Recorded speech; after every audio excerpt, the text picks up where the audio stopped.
Sit down, boys and girls. I'm about to tell you the story of a man's dream fading in real life on television and then posted on YouTube by the most famous podcast in the world. Yes, I'm talking about Kash Patel on Joe Rogan when the tweet heard around the world was spoken. I know Donald Trump wants to deflate the situation, but it's not going to happen when the person that Donald Trump is fighting is just as ridiculous as Donald Trump.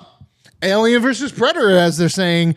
In real life, Donald Trump and Elon Musk going at it. If you don't know, look it up. You've been living under a rock. You don't deserve this podcast if you need an update as to what the tweets are and how they're fighting and stuff. But the things that I am here to tell you about are Kash Patel. Kash Patel, okay, this guy. Think about it. You dream of going on the Joe Rogan podcast. We know this because the first words out of his mouth were, I dream of doing, things like this. I only do one interview a month, blah, blah, blah. He wanted to say to Joe Rogan, I have dreamed of being here. And then this man is just having a bro moment. Joe Rogan, he's the FBI director, 37 minutes into his podcast. Elon Musk says that Donald Trump is on the Epstein list. We were talking about fake news. This is going to come up because it's been going on since we've been recording here. Elon and Trump seem to be in a bit of a spat, Joe. You want to check the tweet that Elon just put out a little bit ago?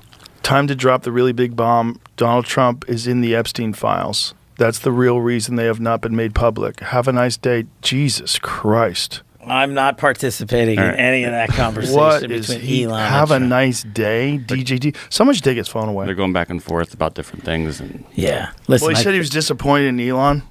yeah, they told him to leave. Jesus Christ, that's a crazy thing to say. How does he know? Does he know that Donald Trump is in the Epstein files? Or does he have access to the Epstein files? I don't know how he would, but I'm just staying out of the Trump Elon thing. That's way outside What my the lane. fuck are they doing? Now, Kash Patel, if you don't know, there's only one thing that Kash Patel, besides January 6th, has been focused on since becoming Kash Patel, like the famous podcast guy that Donald Trump then became the FBI guy and all that. Kash Patel has said time and time again, Epstein, Epstein, Epstein, let's discuss Epstein, let's spend hours talking about Epstein. Now, you got Joe Rogan over here too. He has spent hours, days, interviews, people on Epstein. How are you about to say that you're not involved or you're not going to get involved? You're the FBI director, and it's the most famous FBI case of all time. And I say of all time because, we're done with the JFK. We don't care because this is now more interesting. More interesting is the richest man in the world saying that this man was on the list and that's not why it's released. This man has promised to release the list. He has now put you in charge of that list. He has said that you will release that list. Joe Rogan has sat on his show and said, I can't believe they haven't released the list. It's kind of annoying. And now you're here. You're ready to let it go. Just move on. We're just going to... Okay, I get it. It's a awkward position to be in, but at the same time, from Joe Rogan's perspective, he should have pushed a little bit more. Being friendly is one thing. Being friendly like they're oligarchs is a different thing. They are public figures and heads of state. And that's the FBI director that you pay for, Joe Rogan. So every time that you talk about your little cops this, support that, veterans this, and then you can't ask the FBI director what's up with the richest man in the world saying that the president of the United States is on the deepest, most conspiratorial case that the FBI or the U.S. government has ever seen or heard of, and you happen to have spent the last 4 years just talking about how you will release this if he makes you this position, and now we're just gonna... This was the perfect setup by God for a scenario where anybody could have explained anything, and instead now I, as well as the rest of the internet, are more fascinated with Epstein's Island than ever before. I'm not pulling my eyes away from it. You can sit here and be, oh, no, it's about tax credits. Oh, no, it's about the rockets. Oh, no, it's about Chinese and tariffs and this. It's about Epstein's Island. It's about Epstein's Island. The whole thing. The whole government is about Epstein's Island. So the next time that you think, let's just not talk about Epstein's Island because, you know, Donald Trump has a lot of photos of fucking Jeffrey Epstein. Maybe people with Epstein are the bad guys. Just saying. Maybe the people that never saw Jeffrey Epstein are the only people qualified to run government offices moving forward. Just saying. In other news, Kanye West drops an album same day as Lil Wayne. Lil Wayne, haven't even listened to the album. Kanye West is God. I'm not sure if I'm supposed to say that it's a Kanye West album, though, because he wants to call himself Ye. He released this album like a month ago as Ye, but now re-released it. All the tracks are polished. Feels like the same type of Life of Pablo, you know, like you're remixing the already released thing. But this time he released it on Kanye West. So I don't know, like, am I allowed to call him, like, I'm trying to be respectful of Ye, but also, like, I think Kanye or the spirit of Kanye and Donda were a part of Donda too. But big, you know, twist in the plot here. So Donda and the Donda extended album only have censored versions. And anytime anybody swears, he bleeps them out because he was on his whole, like, Jesus is king kick and, like, I'm not swearing ever again. Donda 2, the sequel, every single track has explicit lyrics. So I'm trying to continue to understand the fascination that is the world and master of the universe that is Kanye, but or Ye or Jesus or God or Picasso or Pablo or whatever the fuck he wants to call himself this day. The man makes great music. Finally, Shane Gillis is everywhere this week, which means that I am a very, very happy white boy. Protect Our Parks 15, Tires. I got like 15 hours of television. I'm going to feel like a fucking white lady watching marathons of Lifetime movies this weekend, but it's just white dudes and trailer trash at a tire place.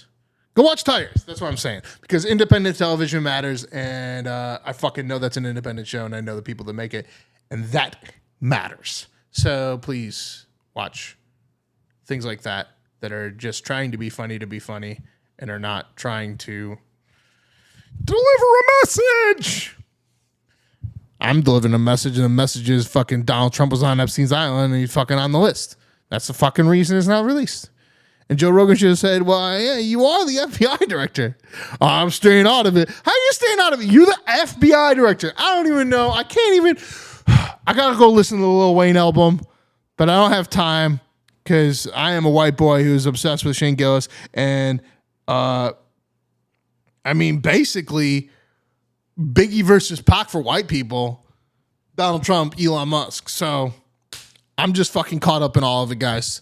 Have a great fucking weekend, and I will shit on your face later. I'll take it your word, Senator. I don't recall using that word, but. All right, here's what you said. You were talking about the majority opinion in Muldrow v. City of St. Louis. You said, quote, Justice Kagan, will she be able to control the opinion's future distortion by her evil colleagues? Probably not, end quote. Who were you talking about? Sir, I'm very skeptical. If it's a transcription, it was probably a transcription error. I do not think I said. No, you said it. Why don't you own up to it? Which you call some members of the Supreme Court evil. Now, which ones do you think are evil? I would have to refresh my recollection. I've been very critical of some members of the Supreme Court. You made that statement, aren't you? I'm You're an officer Senator, it doesn't sound like something that I would say. You know what I'm embarrassed at? That you're teaching our kids. I don't refer to Supreme Court justices as evil in the classroom, on sir. Your podcast, April 22nd, 2024. Okay, well, big as Dallas.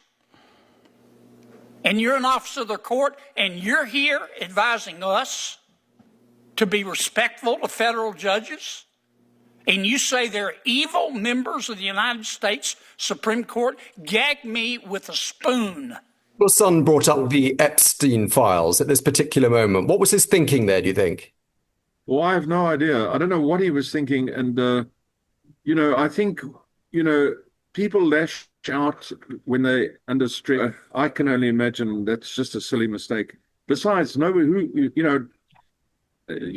this is also a nonsense because, let the innocent person cast the first stone, I'd say, Nobody's innocent, of anything, so I don't know what the idea would be.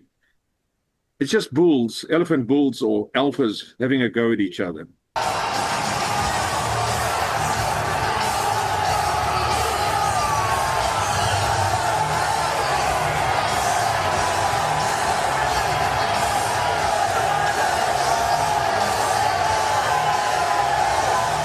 Well, if you thought it couldn't get any more festive inside Prudential Center, the President of the United States of America, Donald J. Trump, flanked by our UFC CEO, Dana White. You posted yesterday that a good way to save money would be to cancel some of Musk's contracts. How seriously are you considering that? Well, we'll take a look at everything. I look at everything. He's got a lot of money. He gets a lot of subsidy. So we'll take a look at that.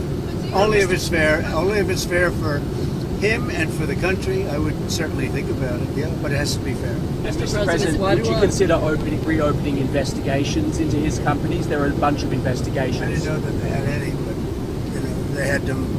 I would just let them speak for themselves. I had no idea. Excuse me. I have no idea whether or not they had investigations. And what's your view on Elon Musk as of today? I mean, have you heard from him at all? As your Honestly, team? I've been so busy working on China, working on Russia, working on Iran, working on so many. I'm not thinking about Elon. It's the mask question. So, no, not the mask, the mask. So, a lot of agencies were invited to come out 2 weeks ago in Los Angeles where we ran an operation where ICE officers were doxxed. So let's just say that again. People are out there taking photos of the names, their faces, and posting them online with death threats to their family and themselves. So I'm sorry if people are offended by them wearing masks, but I'm not going to let my officers and agents go out there and put their lives on the line and their family on the line because people don't like what immigration enforcement is. They are wearing those masks because we ran an operation with the Secret Service where we arrested someone that was going online, taking their photos, posting their families, their kids' Instagram, their kids' Facebooks, and targeting them. So let me ask, is that the issue here, that we're just upset about the masks? Or is anyone upset with the fact that ICE officers' families were labeled terrorists? You all are completely downplaying what we know. We know plenty about this person. What? We know that he lived in the country illegally for 14 years. I know it's okay with you. I said that. That's number one. We know. Time out. No. We know. That's not. That is not okay with me. But that's not. But that's not a. But that is literally. First of all, we all know that you both interrupt each other all the time. That is not a crime. To live in the country illegally? That's not a crime. That's a status offense. Stop telling people stuff that's not true. I am just. My mind is so blown here. Go ahead and finish. By the last 2 nights Scott, with you about it's not a criminal offense. Bakari, it's a civil violation. Bakari, can we give Scott? So he's in the country illegally 14 years. That's number one. We also know what his wife told the courts and law enforcement about him. That he was violent, that he beat her. But he's not being charged with that. That he was. Hearsay. That he was. So you said we don't know if he's a bad guy. We don't. I trust his wife when she runs off and says, "Please protect me from what this man." What if his wife said, "This man's great"? You wouldn't trust her. That's insane. You're acting like we don't know things. We do know things. We prosecute him. And so, at a minute, what we know should be more than enough for anybody at this table to say, "Yes, please get him the hell out." Let me ask you this: Do you let me ask you this: Do you think they charged him to try to save face? Yes or no? Honestly, I think they charged him because he committed crimes to try to save face. Yes or no? I think they charged him because he committed serious crimes. Apparently, Scott, that's why they charged him. Can we agree on this? He should be prosecuted for domestic violence. He should be prosecuted for every crime he committed. And when he's found guilty, he should be deported. I think he should be deported anyway, regardless of this other stuff. To me, the only issue that ever really mattered was that he was in the country illegally. Does the Constitution work or not? Yeah, and he had a deportation. But now we're bringing it into where the Justice Department is being used for political reasons, and that shouldn't happen. We're gonna hit pause on this conversation. There's many things that have changed in the last 100 or the last 50 years. So long as it is a Democrat president in office, then we should have no nationwide injunctions. If it's a Republican president, then this is absolutely fine, warranted, and called for. How can our system of law survive on those principles, Professor? I think a system in which there are no meaningful constraints on the president is a very dangerous system That's of law. not what you thought when Joe Biden. That is not what you thought when Joe Biden was every president. You is said that is constrained not and what you must said. be. You said it was Absolutely. a travesty for the principles of democracy, notions of judicial impartiality, and the rule of law. You also said Supreme Court senator agreed 9-0 with me on that You also case, said to when be Joe clear. Biden was president, you said the idea that anyone would foreign shop to get a judge who would issue a nationwide injunction was just politicians, just judges looking like politicians in robes. Again, it threatened the underlying legal system. People were just trying to get the result they wanted. It was a travesty for the rule of law. But you're fine with all of that if it's getting the result that you want. Sir, the Supreme Court agreed unanimously with me in that case, right? There was no standing. The case should never have been allowed to proceed. And the combination of parties without standing and the single judge division. No. We're talking. No, they did not. They did not issue a ruling on the nationwide injunction. You criticized the injunction nationwide. Listen, issued in a case we can where go no round one and had round on this. standing. Here's the thing. We've now gone 6 minutes, and Senator Kennedy had you for 6 or 7. You couldn't identify a single principled basis. We all know the truth here, which is it's not just you. It's most of my colleagues over here on this side of the aisle, who I respect a great deal, and they were raising very principled objections to the nationwide injunction just 6 months ago, maybe 9 now. And you're probably right. My point is that all that's changed in 9 months is the occupant of 1600 Pennsylvania Avenue. And I realize that my colleagues on this side of the aisle very much dislike that individual, and I realize that you think that the rulings that he has lost are fundamentally sound. We might grant all of that. I disagree with all of that, but we can put that to one side. The question we're talking about here is, should judges, single judges, district court judges, be able to bind non-parties who are not in front of them? And you used to say no, now you say yes. Let's be consistent. I would just suggest to you our system of government cannot survive if it's going to be politics all the way down. Good afternoon. We're here today to announce a major update in an important case. Abrego Garcia has landed in the United States to face justice. On May 21st, a grand jury in the Middle District of Tennessee returned a sealed indictment charging Abrego Garcia with alien smuggling and conspiracy to commit alien smuggling in violation of Title 8 U.S.C. 1324. We want to thank President Bukele for agreeing to return Abrego Garcia to the United States. Our government presented El Salvador with an arrest warrant, and they agreed to return him to our country. We're grateful to President Bukele for agreeing to return him to our country to face these very serious charges. This is what American justice looks like. Upon completion of his sentence, we anticipate he will be returned to his home country of El Salvador. The grand jury found that over the past 9 years, Abrego Garcia has played a significant role in an alien smuggling ring. They found this was his full-time job, not a contractor. He was a smuggler of humans and children and women. He made over 100 trips, the grand jury found, smuggling people throughout our country. MS-13 members, violent gang terrorist organization members throughout our country. Thousands of illegal aliens were smuggled. This is especially disturbing because Abrego Garcia is also alleged with transporting minor children. The defendant traded the innocence of minor children for profit. There are even more disturbing facts that the grand jury uncovered. It is alleged this defendant is part of the same smuggling ring responsible for the death of more than 50 migrants in 2021 after the tractor trailer overturned in Mexico. This is part of that same ring. The defendant abused undocumented alien females, according to co-conspirators, who were under his control while transporting them throughout our country. This defendant trafficked firearms and narcotics throughout our country on multiple occasions. They were using vehicles, SUVs, with added seats in the back, floors that had been ripped out, guns, narcotics, children, women, MS-13 members. That is what the grand jury found. A co-conspirator alleged that the defendant solicited nude photographs and videos of a minor.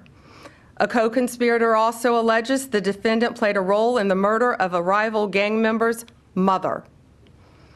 These facts demonstrate Abrego Garcia is a danger to our community. We want to thank the Department of Homeland Security, the FBI, our state and local partners, our acting U.S. Attorney Robert McGuire, and prosecutors from the Joint Task Force Vulcan. We hear from other senators who also get complaints from their people in their districts, but they're falling in line. Do you have 3 other Republicans who will stand with you to block this bill? I think there are 4 of us at this point, and I would be very surprised if the bill at least is not modified in a good direction. Look, I want to vote for it. I'm for the tax cuts. I've voted for the tax cuts before. I want the tax cuts to be permanent. But at the same time, I don't want to raise the debt ceiling $5 trillion. So I've told him, if you take the debt ceiling off the bill, in all likelihood, I can vote for what the agreement is on the rest of the bill, and it doesn't have to be perfect to my liking, but I can't be. If I vote for the $5 trillion debt, who's left in Washington that cares about the debt? We will have lost. But the GOP will own the debt once they vote for this. But the leader, as you know, is sort of in a tight spot here. He needs a vehicle to raise that debt ceiling.